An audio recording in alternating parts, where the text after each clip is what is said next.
السلام عليكم ورحمة الله وبركاته.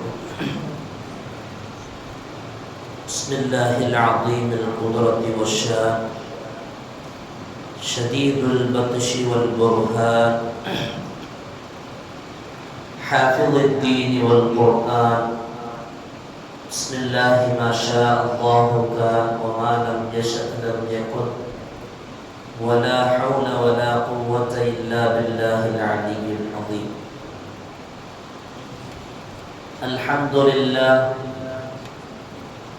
لله رب العالمين، والعاقبة للمتقين، والصلاة والسلام على أشرف المرسلين وعلى آله وصحبه أجمعين، أما بعد. فقد قال الله تعالى في القرآن العظيم والفرقان المجيد: أعوذ بالله من الشيطان الرجيم، بسم الله الرحمن الرحيم. ومن يتق الله يجعل له من أمره يسرا. صدق الله العلي العظيم. وقال نبينا وحبيبنا وسيدنا وقرة أعيننا وثمرة فؤادنا محمد رسول الله صلى الله عليه وسلم: إذا لم تستحي فاصنع ما شئت.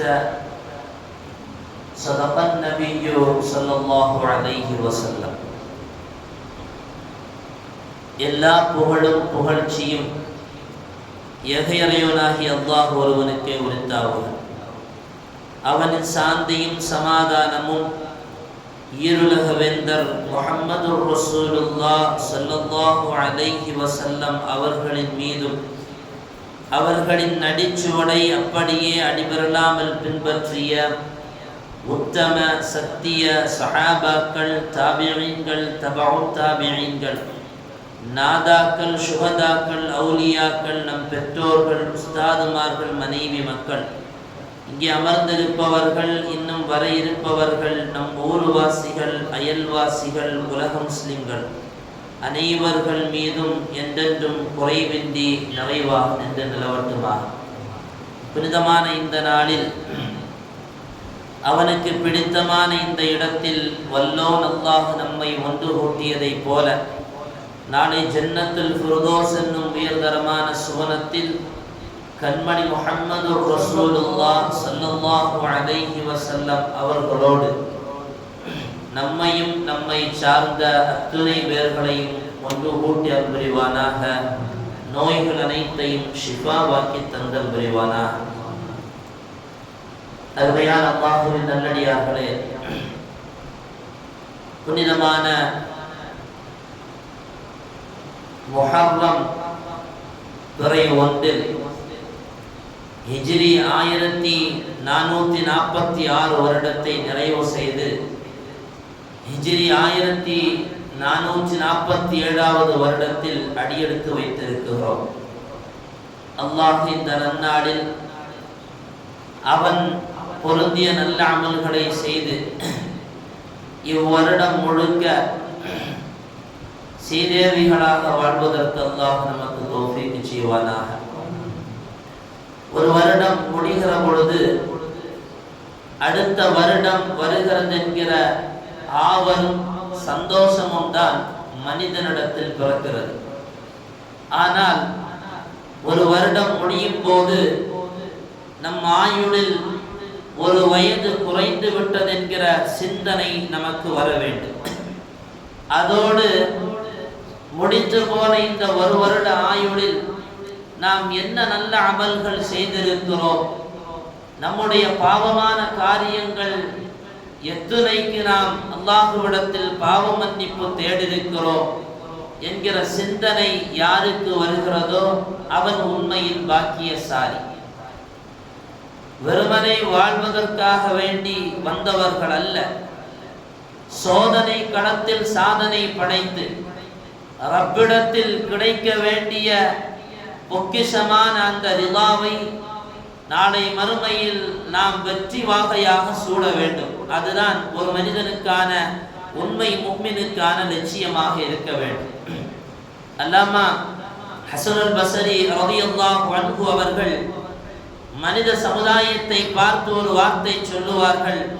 இப்ன ஆதம் அந்த ஐயாமுன், நீ நாட்களின் மொத்தம் அவ்வளவுதான், நாட்களெல்லாம் சேர்ந்து ஒரு மொத்தமாக இருக்கிறாய் நீ, அவ்வளவுதான். குல்லமா தஹப யௌமுன், அந்த நாட்களில் இருந்து ஒரு நாள் குறைகிற பொழுது உன் ஆயுளில் இருந்து சிலது குறைகிறது என்பதை நீ புரிந்து கொள். உன் ஆயுளில் இருந்து ஒன்று குறைகிற பொழுது அந்த குறைதல் அது தொடர்ந்து நடந்து கொண்டே இருந்தால் உன் ஆயுளில் நீ கடைசி கட்டத்திற்கு வருவாய். அந்த நேரத்தில் நீ இந்த துன்யாவில் உனக்காக வேண்டி சேமித்து வைத்தது என்ன?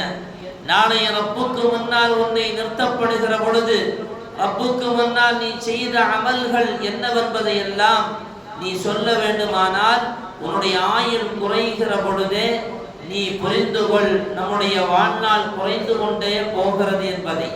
அருமையான சகோதரர்களே, இங்கே கவனிக்க வேண்டிய விஷயம், உண்மையில் ஒவ்வொரு நாளும் குறைகிற பொழுது நம்முடைய ஆயுள் குறைந்து கொண்டே போகிறது. ஆனால் மனிதன் அதை சிந்திப்பதில்லை, நாம் அதை உணர்வதில்லை. அடுத்தடுத்த அப்டேட்டுகளை மட்டுமே நோக்கி பயணிக்கிற ஒரு சமுதாயம் தான் மனிதன். அடுத்த நாள் என்ன செய்யலாம், என்ன படைக்கலாம், என்ன சாதிக்கலாம், ஏதோ இந்த துன்யாவில் நாம் இங்கேயே வந்து அமர்ந்து இங்கேயே குடியேறியவர்களை போன்றதான ஒரு சிந்தனை இருப்பதனால்தான், மரணத்தை பற்றிய சிந்தனை இல்லாததனால் தான் நம்முடைய நாட்களை பற்றிய நல்ல அமல்களை பற்றிய சிந்தனையும் நமக்கு இல்லாமல் போனது. எனவே குர்ஆன் ஒரு இடத்தில் நம்மை பார்த்து சொல்லும், நாம் எந்த காலத்தில் வாழுகிறோமோ, எந்த காலங்களை குற்றம் சொல்லுகிறோமோ, எப்படி நம் மீது ஒரு குற்றம் படுகிற பொழுது அதை காலத்தின் மீது சுமத்துகிறோமோ, அந்த காலத்தின் மீது சத்தியமிட்டு அல்லாஹ் இந்த மனித சமுதாயத்தை பார்த்து சொல்லுகிறான், வல் அஸ்ர், காலத்தின் மீது சத்தியமாக, இன்னல் இன்சான லஃபீ குஸ்ர், மனித சமுதாயம் நஷ்டத்தில் இருக்கிறது என்று குர்ஆன் சொல்லுகிறது. எந்த காலத்தை நாம் கழிக்கிறோமோ, எந்த காலம் நம்மை நோக்கி வரும்போது நாம் சந்தோஷப்படுகிறோமோ, நமக்கான ஒரு துக்கம் நேருகிற பொழுது அடுத்தவர் மீது குறை சொல்வதை போல காலத்தை குறை சொல்லுகிறோமோ, அந்த காலத்தை வைத்தே ரப்பு நம்மை உணர்த்துகிறான். வல் அஸ்ர், காலத்தின் மீது சத்தியமாக சொல்லுகிறோம், இன்னல் இன்சான லஃபீ குஸ்ர், மனித சமுதாயம் அதல பாதாளத்தில் நஷ்டத்தில் இருக்கிறது என்று குர்ஆன் பேசுகிறது. யார் நஷ்டத்தில் இருக்கிறார்? குர்ஆன் அதை சொல்லுகிறது. அடுத்து, இல்லல்லதீன ஆமனு வ அமிலுஸ் ஸாலிஹாத், நல்ல அமல்கள் செய்கிற ரப்பை ஒருவன் அவன்தான் இறைவன் என்று ஏற்றுக்கொண்டு நல்ல அமல் செய்கிற மனிதர்களை தவிர அத்துணை மனிதர்களும் நஷ்டத்தில் இருக்கிறார். இந்த ஆயத்தில் நமக்கான பாக்கியம் என்ன தெரியுமா? இல்லல்லதீன ஆமனு வ அமிலுஸ் ஸாலிஹாத் என்று அல்லாஹ் அடுத்து தொடர்கிறானே, அது ஒரு பாக்கியமான வார்த்தை. ஒட்டுமொத்த மனித சமுதாயத்தை பார்த்தும் நஷ்டத்தில் இருக்கிறேன் என்று சொன்ன ரப்பு நல்ல அமல்கள் செய்பவர்களை தவிர, ஒவ்வொரு நாளும் கடிந்து போகும் போது இன்னைக்கு என்ன அமல் செய்தோம் என்கிற எண்ணம் நமக்கு வர வேண்டும். ஏன் தெரியுமா?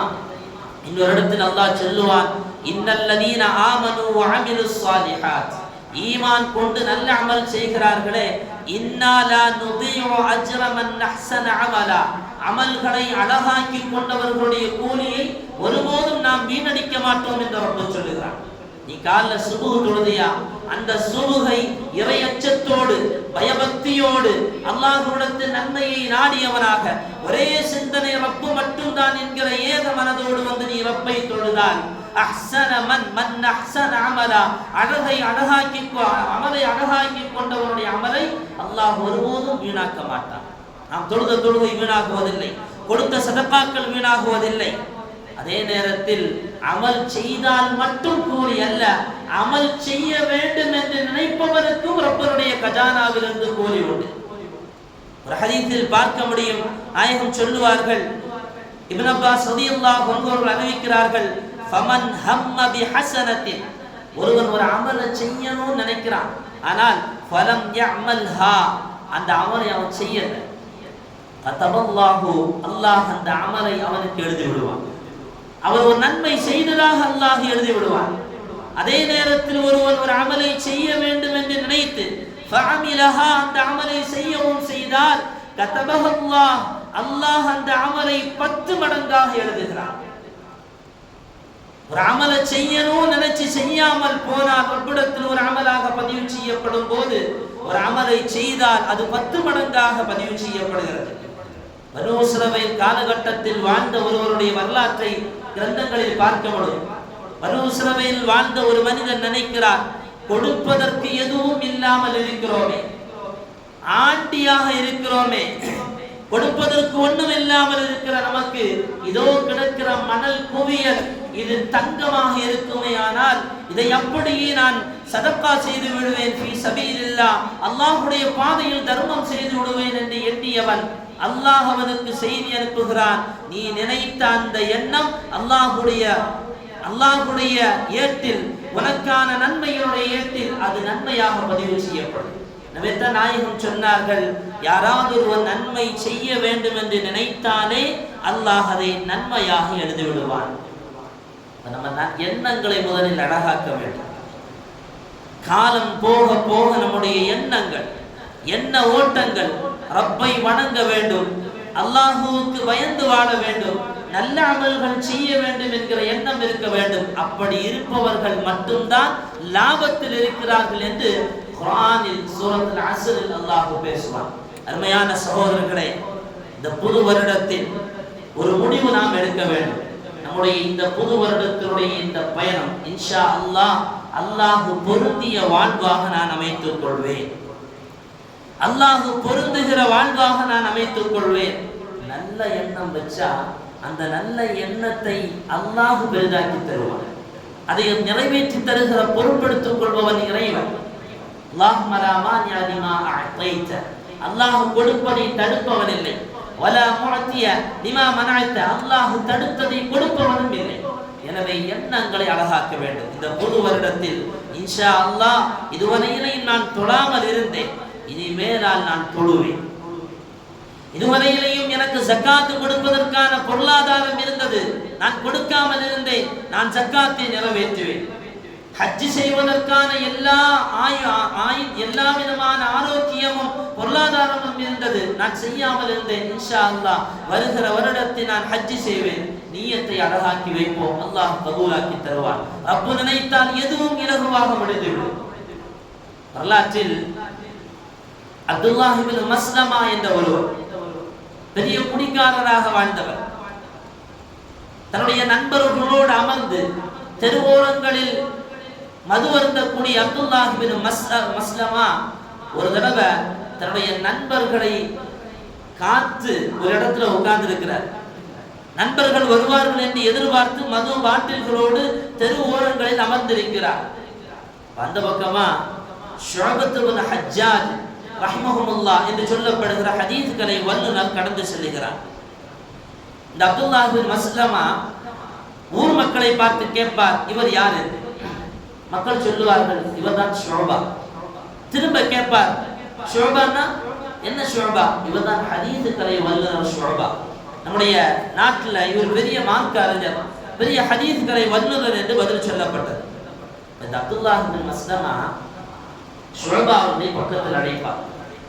அழைத்து சொல்லுவார், எனக்கு ஒரு ஹதீஸை சொல்லு அப்படின்பார். ஒரு ரவுண்ட்ஸ் போயாச்சு மஸ்லமா. ஒரு ரவுண்ட்ஸ் போனவர் எப்படி இருப்பார்னு நினச்சிக்கோங்க. அப்துல்லாஹ் இப்னு மஸ்லமா ஒரு மாதிரியா உட்கார்ந்துருக்காரு. ஷுஅபா ரஹ்மஹுல்லாஹ் இடத்தில் கேட்கிறார், எனக்கு ஒரு ஹதீஸை சொல்லித்தாங்க அப்படிங்கிறார். அப்போ இந்த ஷுஅபா ரஹ்மஹுல்லாஹ் சொல்றாங்க, நீங்க இப்ப இருக்கிற நிலை சரியல்ல, நீங்க சுத்தமாகணும், ஒழுக்கமாக இருக்கணும். ஹதீஸை கேட்கும் போது அதற்கான மரியாதை என்று சிலது உண்டு. அந்த சூழல் இப்போ உங்களிடத்துல இல்லை, அதனால நான் இப்ப சொல்ல முடியாதுங்கிறாங்க. அடுத்த நடவடிக்கை என்ன? மது உள்ள போனது. அடுத்து என்ன செய்வார்? கையில் இருந்த ஆயுதம் கத்தி எடுத்தார். அப்துல்லாஹ் இப்னு மஸ்லமா ஷுஅபா இப்னு ஹஜ்ஜாஜுடைய கழுத்துக்கு நேராக நீட்டி விட்டு சொல்லுவார், மரியாதையா ஒரு ஹதீஸை சொல்லிட்டு போ, இல்லைன்னா உன் கதையை முடிச்சிருவாங்க. அப்துல்லாஹ் இப்னு மஸ்லமா அவர்கிட்ட ஷுஅபா பயந்து போய் சொல்லுவாங்க, சொல்லும் போது கூட நல்ல அழகான ஒரு ஹதீஸை சொல்லி விடுகிறார். இதாலம் தஸ்தஹி ஃபஸ்ன மா ஷித்த, உனக்கு வெட்கம் இல்லையா நீ என்ன வேணாலும் செஞ்சுக்க. அற்புதமான ஒரு ஹதீஸ். உண்மையில் வெட்கம் இருப்பவன் பாவம் செய்வதற்கு யோசிப்பான், வெட்கம் இருப்பவன் குடிப்பதற்கு யோசிப்பான். காரணம், இந்த மது உள்ளே செல்லுகிற பொழுது தெருவோரங்களில் இருக்கிற ஓடைகளில் படுத்து விட்டு அவன் நினைப்பது ஏதோ மாளிகையில் படுத்திருப்பதை போல. தெரிந்தவனெல்லாம் பார்த்து செல்லுவான், இன்னாருடைய மகன் இன்னார் ஓடையில் கிடக்கிறான் என்று. சும்மா வல்ல மது இருந்து விட்டு கிடக்கிறான், மானம் இல்லாமல் ஆக்கப்படுகிறது. ஒருத்தன் விபச்சாரம் செய்து அவன் செய்த விபச்சாரம் வெளியில் வரும்போது அவனுக்கான கேவலத்தை அவன் எவ்வளவு தூரம் சம்பாதித்திருக்கிறான் அதை அதற்கு பின்னால் தான் உணர்வான். உண்மையில் விபச்சாரத்திற்கு முன்னால் உணர்ந்திருந்தால் அந்த கேவலத்தை எண்ணி அவன் அதன் பக்கம் நெருங்கியிருக்க மாட்டான். இந்த ஹதீஸ் சொல்லுகிற செய்தி, ஒருவன் திருடி இருந்தால் திருடுவதற்கு முன்னால் நாம் திருடியதற்காக வேண்டி பிடிபட்டு போனால் நம்முடைய மானம் பாதிக்கப்படுமே என்ற எண்ணம் அவனுக்கு இருக்குமையானால், அந்த வெட்க நிலை இருக்குமையானால் உண்மையில் அந்த திருட்டின் பக்கம் அவன் கடந்து செல்ல மாட்டான். அடுத்தவனை பார்த்து கோள் பேசுபவன், நாம் கோள் மூட்டக்கூடியவன் என்று சமுதாயத்தில் அடையாளம் இடப்பட்டால் நமக்கான மானம் இல்லாமல் ஆக்கப்படும், சமுதாயத்தில் வேறு கண்ணோட்டத்தில் நாம் பார்க்கப்படுவோம் என்கிற அந்த வெட்க உணர்வு இருந்தால் உண்மையில் அதன் பக்கம் அவன் திரும்பி பார்க்க மாட்டான். குழப்பத்தை ஏற்படுத்த வேண்டும் என்று நினைப்பவன், அது ஊரிலாகட்டும் உலகத்திலாகட்டும் எந்த நிலையிலுமாகட்டும், அப்படி குழப்பத்தை ஏற்படுத்தினால் சமுதாயத்தான் நான் குழப்பவாதி என்று முத்திரை குத்தப்படுவோம் என்கிற வெட்க உணர்வு இருந்தால் நிச்சயம் அவன் அந்த குழப்பத்திற்கான எந்த நடவடிக்கையின் பக்கம் அவன் திரும்பி பார்க்க மாட்டான். எனவே மஸ்லமாவை பார்த்து சொன்னார், ஷுஅபத் இப்னு ஹஜ்ஜாஜ் ரஹ்மஹுல்லாஹ், இதா லம் தஸ்தஹி, உனக்கு வெட்கம் இருந்தால், உனக்கு வெட்கம் இல்லையானால் ஃபஸ்ன மா ஷி'த, நீ என்ன வேணாலும் செய்துக்கப்பா. ஒருத்தனை திருத்தலாம் நினைச்சு போய் பேசினா அவனுக்கு முதல்ல வெட்கம் இருக்குதான் பார்க்கணும். வெட்கம் இல்லைன்னா அவன்கிட்ட பேசி பிரயோஜனம் இல்லை. அருமையானவர்களை, இந்த ஹதீஸை கேட்ட அப்துல்லாஹ் பின் மஸ்லமா கையில இருந்த பாட்டிலை எல்லாம் கீழே போட்டு உடைச்சிட்டு நேரா வீட்டுல போய் நல்ல சுத்தமாக குளித்து முடித்து வெளியில் வந்தவர் தன் தாயை பார்த்து ஒரு வார்த்தை சொல்லுவார், என் அருமை தாயே. தாய் அப்படி ஆச்சரியப்பட்டு போனார், என் அருமை மகனுடைய வாயிலிருந்து இப்படி ஒரு வார்த்தை வந்து எத்தனை நாள் ஆகிவிட்டது. காது குளிர கேட்ட அந்த தாயார், என்ன மகனை என்று அன்போடு கேட்கிறாள். சொன்னார் அப்துல்லாஹ் பின் மஸ்லமா, என்னுடைய நண்பர்கள் என்னை தேடி இப்போது வருவார்கள், உணவு தயார் செய்து அவர்களை அமர்த்தி நல்ல வகையில் அவர்களை உண்ணச் செய்துவிட்டு திரும்ப அனுப்பிவிடுங்கள், நான் என் பயணத்தை மாற்றிக்கொண்டேன் என்று சொல்லி அப்துல்லாஹ் பின் மஸ்லமா அவர்கள் அனஸ் ரலியல்லாஹு அன்ஹு அவர்களுடைய சபையில் சென்று 30 ஆண்டு காலங்கள் ஹதீஸை கற்று மிகப்பெரிய மார்க்க அறிஞராக மாறினார் என்று வரலாறு நமக்கு சொல்லித் தருகிறார். அருமையானவர்களே, அல்லாஹும்ம லா மானிஅ லிமா அஅதைத், ரப்பு கொடுப்பதை தடுப்பவன் யாரும் இல்லை, ரப்பு தடுப்பதை கொடுப்பவனும் யாரும் இல்லை. ஆனால் அதற்கான முயற்சி நம்மிடத்தில் இருக்க வேண்டும். நேற்றைய நிலையை விட இன்றைய நிலை மோசமாகிவிடக் கூடாது. இன்றைக்கு நாம் செய்திருக்கக்கூடிய ஃபர்லான அமலில் நாளை குறை ஏற்பட்டு விடக்கூடாது. நாளை முன்னேற்றத்தை தான் பார்க்க வேண்டும். அப்படி இருக்குமே ஆனால் நம்முடைய வாழ்வும் நல்லதாக மாறிவிடும். நாம் அமர்ந்திருக்கக்கூடிய இந்த புது வருடத்தினுடைய பயணம் நல்லதாக அமைவதற்காக, இப்படி சீராக அமைவதற்காக வேண்டி நம்முடைய சிந்தனைகளை சிறப்பாக்கிக் கொள்ள வேண்டும். உண்மையான சகோதரர்களே, அல்லாஹ் நமக்கு வழங்கி இருக்கக்கூடிய இந்த ஆயுள் மிக அற்புதமான ஒரு ஆயுள்.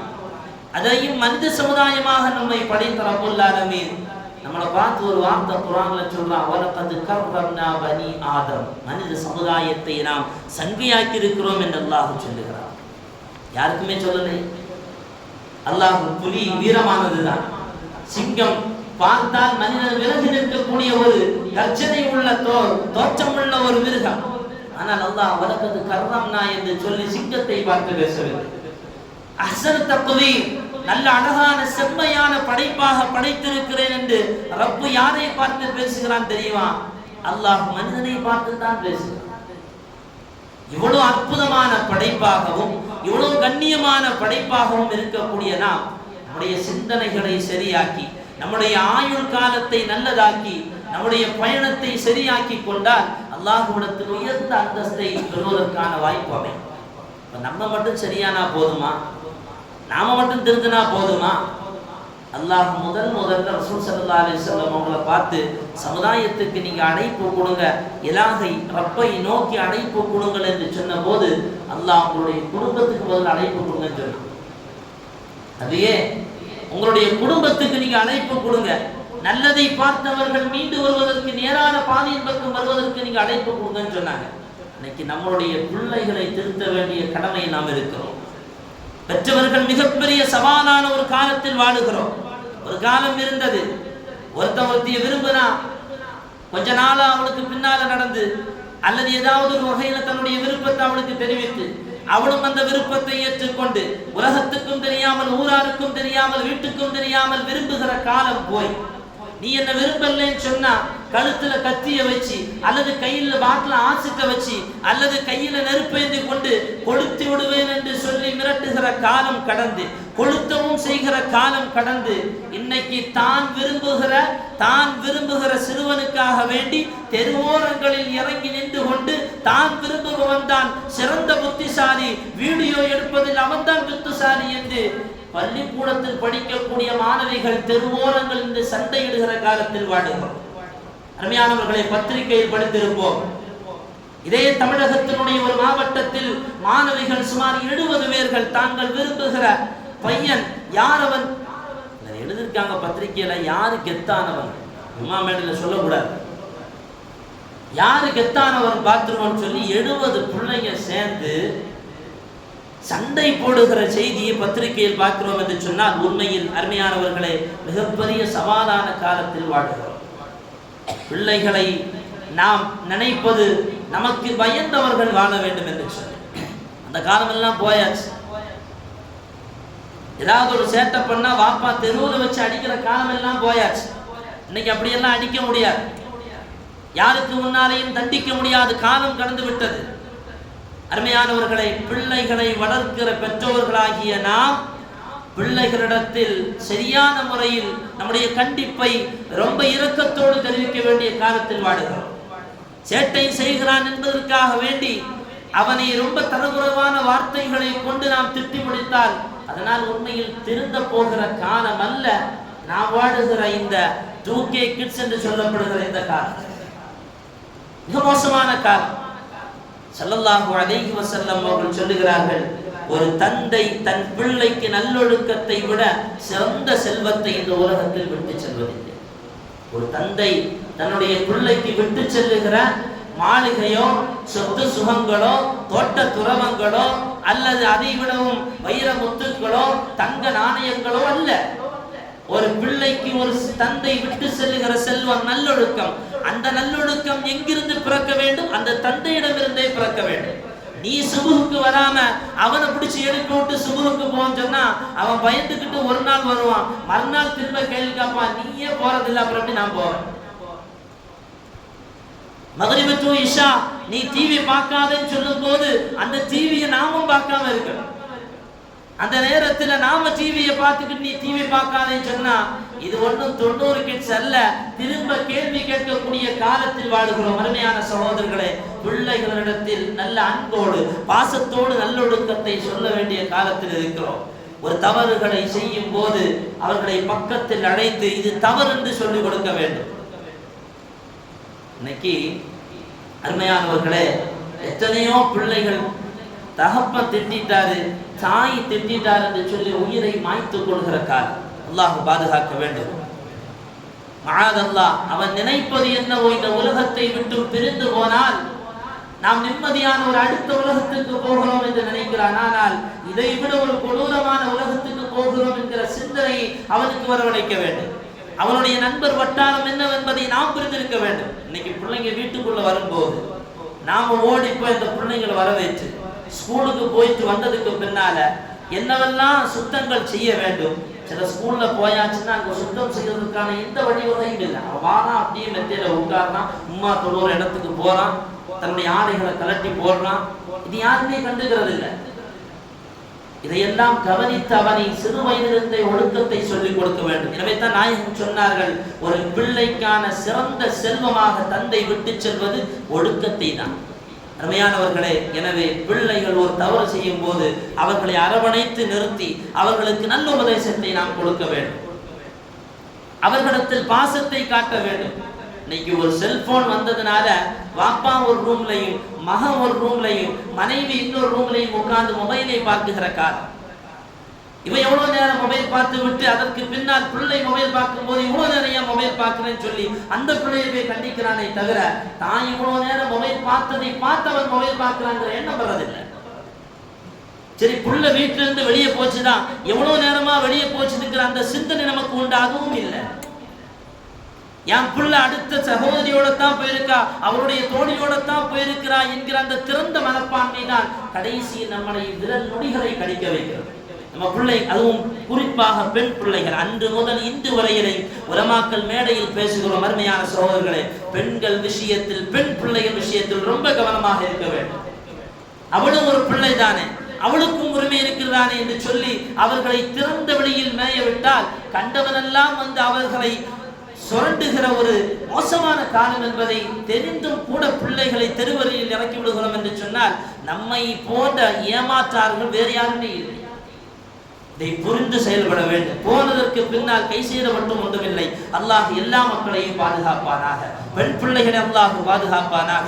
அருமையான சகோதரர்களே, அருமையான வாலிபர்களே, ஒரே ஒரு செய்தியை சொல்லி இன்ஷா அல்லாஹ் நான் நிறைவுக்கு வருவேன். தாய் தந்தையர்களுடைய கண்ணியத்தை நீங்கள் கவனிக்க வேண்டும். எப்படி அல்லாஹ் ஒரு பிள்ளை நீ சரியா வளர்க்கலைன்னா நாளைக்கு மறுமையில் அந்த பெற்றவர்களிடத்தில் அல்லாஹ் கேள்வி கேட்பானோ, அதை போல நீ உன் தாய் தந்தையர்களுக்கு மதிப்பு கொடுக்கலைன்னா இதே கேள்வி அல்லாஹ் திரும்ப கேட்பான். நீ உன் தாய் தந்தையர்களை மதிச்சியா இல்லையா? சரி, அபூ ஹனீஃபா ரஹ்மத்துல்லாஹி அவர்கள் கூஃபா நகரத்திலே மிகப்பெரிய மார்க்கறிஞர். இன்றைக்கு ஹனஃபி மதுஹப் என்று எத்தனையோ லட்சக்கணக்கான மக்கள் ஒருவருடைய சட்டத்தை பின்துயர்ந்து தங்களுடைய அமல்களை அமைத்துக் கொண்டிருக்கிறார்கள் என்றால் அவ்வளவு தூரத்துக்கு மார்க்க அறிஞரான இமாம் அபூ ஹனீஃபா ரஹிமஹுல்லாஹ் தன்னுடைய வீட்டிற்குள்ளால் போனால் தன்னுடைய தாய்க்கு மகனாக மட்டுமே இருந்தார். அங்கே மார்க்க அறிஞர் என்கிற எந்த விதமான மதப்பும் அவர்களுக்கு இல்லை. இதே அபூ ஹனீஃபா இமாமுடைய தாயார் தன்னுடைய மகனிடத்தில் சொல்லுவார்களாம், அவர்களுக்கு மிகவும் விருப்பமான பேச்சாளராக அன்றைய காலகட்டத்தில் இருந்தவர்கள் அம்ரு என்று சொல்லப்படுகிற மார்க்கறிஞர். ஏதாவது சந்தேகம் வந்தா ஊரெல்லாம் சந்தேகம் கேட்கறதுக்காண்டி தான் பிள்ளைகிட்ட வருவாங்க ஹனஃபி மாவட்ட. ஆனா தாய்க்கு ஒரு சந்தேகம் வந்தா நீ சொல்றதெல்லாம் கேட்க முடியாது, அம்ரு என்ன சொல்றாரு போய் கேட்டுக்குவா. நாம் அபூ ஹனீஃபா ரஹ்மத்துல்லாஹ் மிகப்பெரிய மார்க்கறிஞர், பலருக்கும் சட்டங்களை சொல்லிக் கொடுப்பவர்கள். நேர அம்ரு என்று சொல்லப்படுகிற மார்க்கறிஞர்கிட்ட போவாங்க. அபூ ஹனீஃபா வாராங்கன்னு சொன்னாலே அம்ரு அவங்களுக்கு ஒரு விதமான பயம் வந்துடும். பெரிய மார்க்கறிஞர் வர்றாரு, என்ன கேள்வி கேட்க போறாரோ அப்படின்ட்டு வந்து பக்கத்தில் உட்காருவாங்க. எங்க தாயார் என்ன கேள்வி உங்கள்கிட்ட கேட்டாங்க. அம்ரு சொல்லுவார், தயவு செஞ்சு எந்திரிச்சு போயிருங்க, தயவு செஞ்சு நீங்க எந்திரிச்சு போயிருங்க, தப்பா மட்டும் நினைக்காதீங்க, உங்களுக்கு இந்த கேள்விக்கு பதில் தெரியும் தானே, அப்புறம் ஏன் வந்து என்ன நீங்க சோதிக்கிறீங்கப்பா. அபூ ஹனீஃபா இமாம் சொல்லுவார்களாம், இல்லை, என் தாயின் விருப்பம் உங்கள் வாயிலிருந்து வர வேண்டும். என் தாய் உங்கள் வாயிலிருந்து வருகிற சட்டம் தான் அவங்களுக்கு திருப்தி. எனவே நீங்க சொல்லுங்க, நான் கேட்டு சொல்றேன். நாங்க இமாம் அபூ ஹனீஃபா ரஹிமஹுல்லாஹ் அவர்கள். அருமையானவர்களே, இன்னைக்கு அதையெல்லாம் விட்டுட்டோம். தாயினுடைய விருப்பம் இல்லை, தந்தையினுடைய விருப்பம் இல்லை, தான் விருப்பத்திற்கு வளைத்துக் கொள்கிறோம் அல்லவா? இது வெறும் துன்யாவில் மட்டும்தான். நாளை ரப்பிடத்தில் பதில் சொல்ல வேண்டும். நமக்கு மன்னரை உண்டு, மறுமை உண்டு. அதையெல்லாம் தாண்டி இந்த இரண்டு உலகத்திலும் நமக்கான மானம் உண்டு. இங்கே மட்டுமல்ல மானம் போவது.